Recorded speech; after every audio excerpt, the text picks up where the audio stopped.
Guys, in today's video, we're going to talk all about removing scalp buildup. But before we do, give this one a thumbs up if you like skincare content from a board certified dermatologist.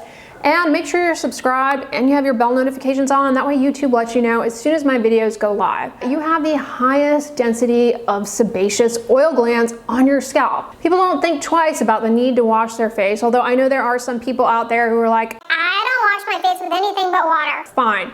You unicorns, we realize you exist, but the majority of us need to wash our face at least. But a lot of people are under this impression that they can get away with not shampooing their scalp as frequently, but there are a lot more oil glands up there. So what exactly is scalp buildup then? It's exactly what it sounds like, a buildup of basically dirt, which can be dirt from you, your own body. That includes a combination of all of that sebum oil that gets deposited onto the scalp, as well as shedding skin cells, and then stuff that gets trapped up in there. Pollutants, pollen, aero allergens, and then your hair care products, styling products, mousses, heat protectants, and dry shampoo. All of that can kind of clump together and lead to a buildup on the scalp. And that scalp buildup causes itch, worsens dandruff, flakiness, redness. That buildup can also interfere with healthy hair growth. You've got this buildup of kind of inflammatory gunk all around the hair follicle. For the average adult, the surface area of the scalp is roughly 500 to 700 centimeters square. That is a lot of surface area. And it's a unique environment because you've got all of these oil glands, plus you have the hair covering the scalp, and that together creates this very unique and favorable environment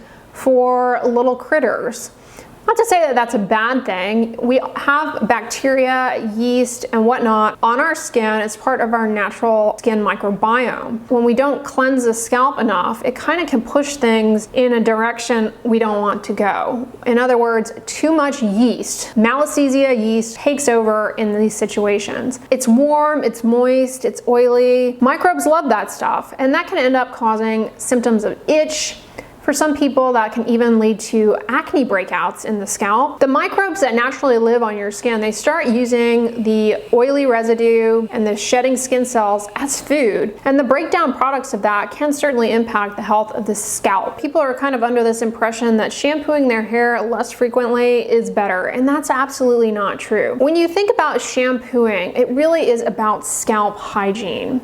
Sure, dirt and pollutants and stuff accumulates on the hair strands, but certain hair types don't tolerate shampooing the hair very well, and they have to be more conservative with the frequency with which they shampoo their hair and scalp. So they have to be more strategic. If you look at very extreme situations where people do not shampoo their scalp, this has been looked at in people on an expedition in Antarctica and also in astronauts. The lack of shampooing results in a marked increase in the amount of that Malassezia yeast and an increase in symptoms of dandruff, flakes, itch, redness. So if you were thinking about going to the moon, just know that you're going to see an increase in Malassezia yeast on your scalp anywhere from 2 to 3 orders of magnitude greater, and that certainly will aggravate dandruff. Studies show that if you take somebody who doesn't shampoo their hair very frequently, who is dealing with dandruff, you don't even have to give them an anti-dandruff shampoo. If they just shampoo their hair with a regular cosmetic shampoo, Pantene, herbal essence, or any drugstore shampoo that's not specifically labeled a dandruff shampoo or a medicated shampoo, that alone can improve their symptoms. So just by introducing one additional shampoo a week, it can make a huge difference. We really start seeing the negative effects of infrequent shampooing about 72 hours after the last wash, including worsening itch, flakiness, and redness. My first tip is to simply increase the frequency of shampooing if you're somebody who does not shampoo every day. Not all hair types get along well with daily shampooing, but if you can increase the frequency by just 1 day extra,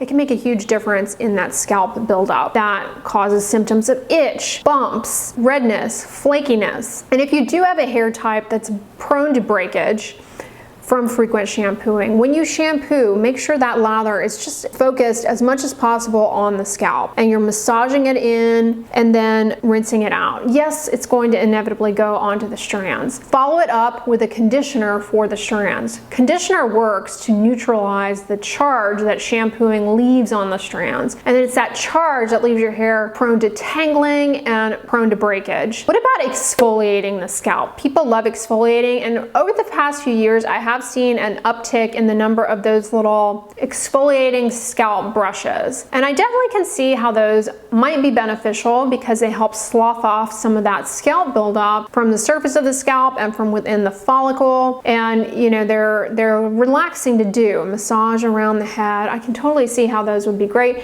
You could even use it with your shampoo to distribute the shampoo, a great option. Editing me, and I wanted to share this with you. I've been trying out over the past few weeks. I bought it on Amazon. It's a shampoo brush. Since I was just talking about this in the video, I thought I would chime in here since I've been using this, and I really like it. It has these little silicone fingers that gently massage the scalp and help distribute shampoo onto the scalp. Now, I have found that since using this, I am using significantly less volume of shampoo to get a good lather all over my scalp, which has really been helpful because I tend to overdo it with shampoo volume. I use too much.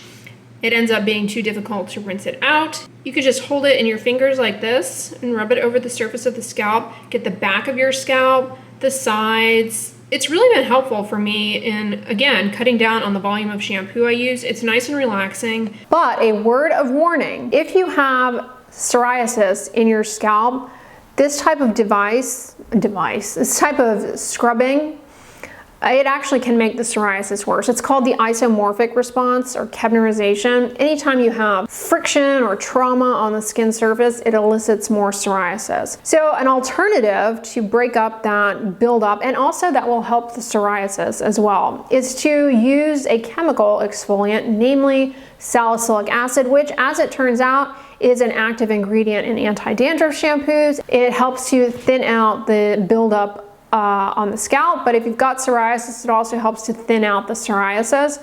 And it works by kind of dissolving the glue and stuff between that debris, and it loves the oily follicles. So the way to use it is to lather it to the scalp and let that lather sit on the scalp for a while so that salicylic acid really can do its thing, and then rinse it out. Now, some salicylic acid shampoos, they are on the drying side. So again, follow it up with like a conditioning hair mask to the strands. Personally, the salicylic acid shampoo I always recommend is the Neutrogena T-Sal shampoo. It's a great option, free of fragrance. Tip number 3 is for those of you who use a lot of styling products, gels, mousses, pomades, heat protectants, dry shampoo, incorporate a clarifying shampoo into your routine once a week. What is a clarifying shampoo? It differs from a daily shampoo. Shampoo's marketed as for daily use, and that you really only want to use it once a week. And it's stronger in terms of its, I guess, surfactant action, cleansing action. So it can really help to break up that buildup that not only occurs on the surface of the scalp, but also kind of on the hair strands as well. Buildup of like styling products, dry shampoo, all that residue, it definitely can break it up. Speaking of residue, I'm so bummed because Neutrogena used to make one of my favorite clarifying shampoos, the anti-residue shampoo. It was free of fragrance, did the job really well. They have discontinued it. They now have a newer shampoo meant for clarifying that has a pink grapefruit in it. I haven't used the new formula. The one I have used though, that's pretty affordable and effective, that is new since my clarifying shampoo video, is the Garnier Fructis Pure Clean Hair Reset Clarifying Shampoo. That is great. I really like that. It's inexpensive and it works. It works to remove product buildup. Yeah, I love using the clarifying shampoos personally because I have very hard water, which can also, I didn't mention that, hard water can contribute to buildup as well because it leaves behind kind of the soap scum. So I like to use a clarifying shampoo once a week to remove that, leave my hair a bit more manageable. And so I like using that Garnier one, and then I like to follow it up with a hair mask. I keep mentioning hair masks just because when you do shampoo, especially with these stronger shampoos, it can leave your hair dull and more prone to tangling and breakage, especially if you have a more vulnerable hair type. So following it with the mask is great. I recently tried out and really like if you have a Trader Joe's in your area, I highly suggest the Trader Joe's hair mask. It's really good, very affordable. But the one that I also use a lot is the Biolage Hydrosource Hair Balm. It's basically a mask.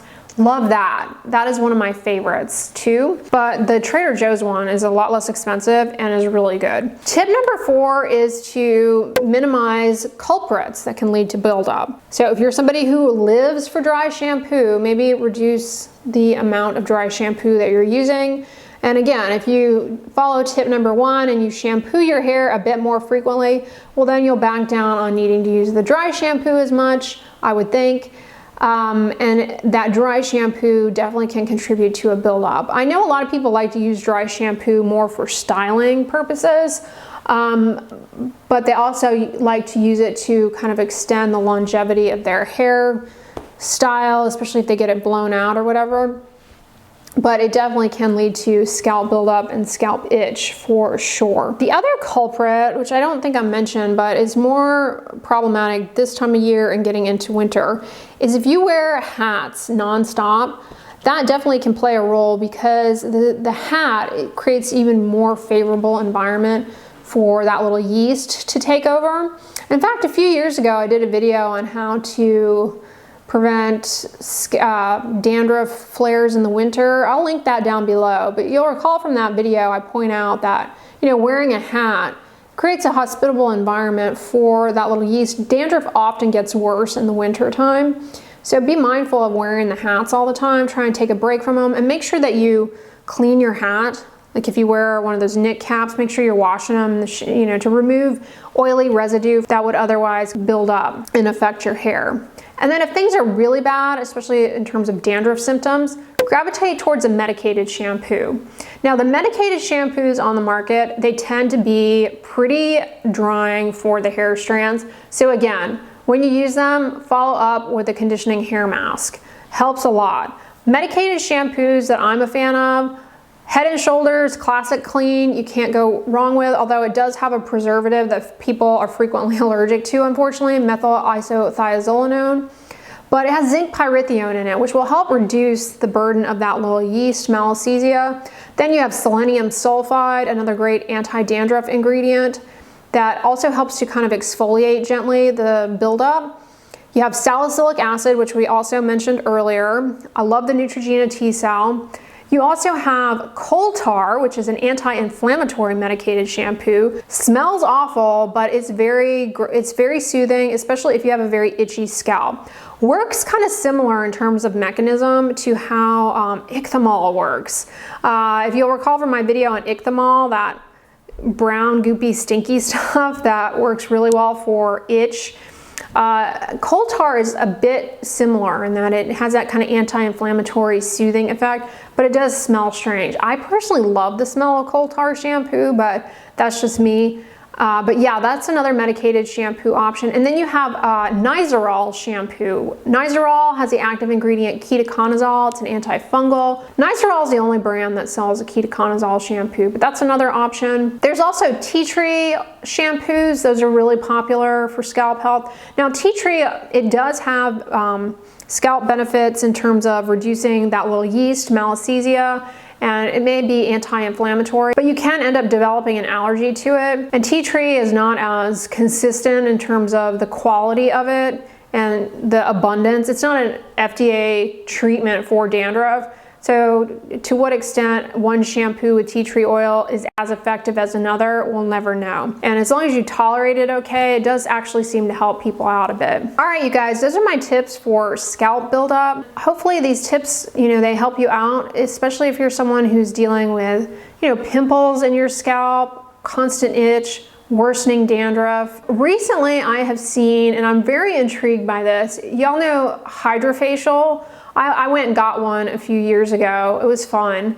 But Hydrofacial now has this scalp treatment, which is basically, it looks like they use a similar suction device to kind of both cleanse and then remove scalp debris.